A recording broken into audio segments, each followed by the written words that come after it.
Be ready. 5 seconds.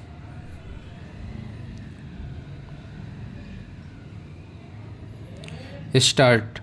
Sri W.H. Khan, learned senior advocate, appearing for the appellant in a special appeal number 449 of 2011, contended that the order of District Inspector of Schools was liable to be set aside. He submits that there being two rival claimants regarding elections of the Committee of Management dated 31st of October 2010, the District Inspector of Schools had no jurisdiction to adjudicate the dispute, and he was obliged to make a reference to the regional level committee in accordance with the government orders dated 19th of December 2000 and 20th of October 2008.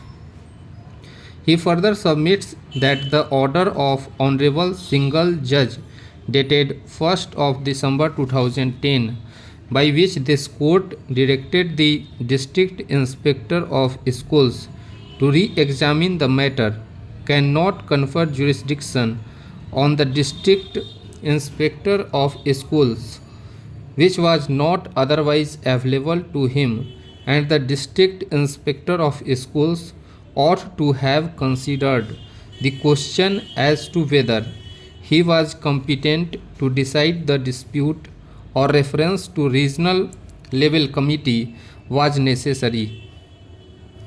He submits that the order of District Inspector of Schools dated 11th of February 2011 deserves to be set aside by Honorable Single Judge, and Honorable Single Judge erred in not setting aside the said order.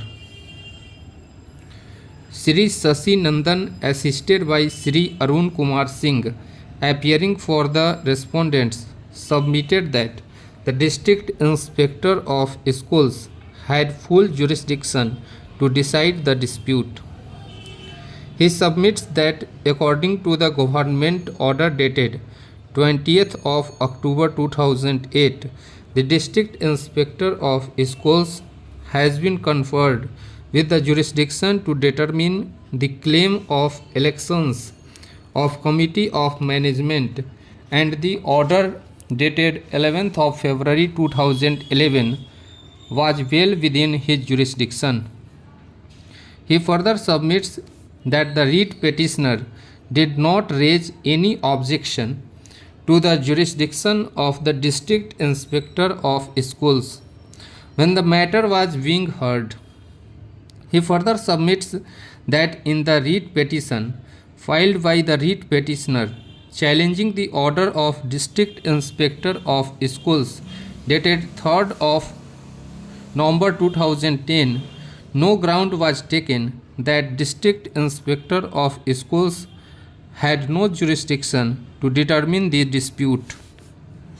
He submits that in view of the directions of this court dated 1st of December 2010, the District Inspector of Schools has to determine the dispute, and writ petitioner is not stopped from challenging the jurisdiction of District Inspector of Schools.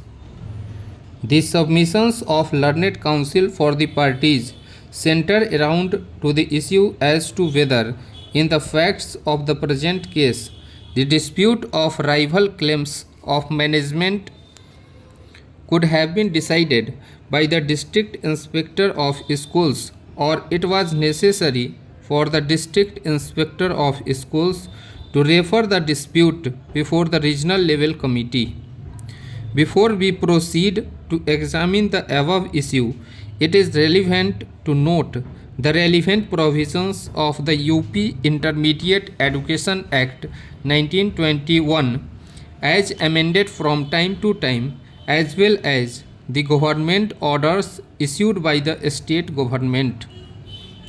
The District Inspector of Schools, under the statutory provisions of the UP Intermediate Education Act 1921 and under the UP High School and Intermediate College Act 1971 had to perform various statutory functions in collaboration with the Committee of Management. Stop.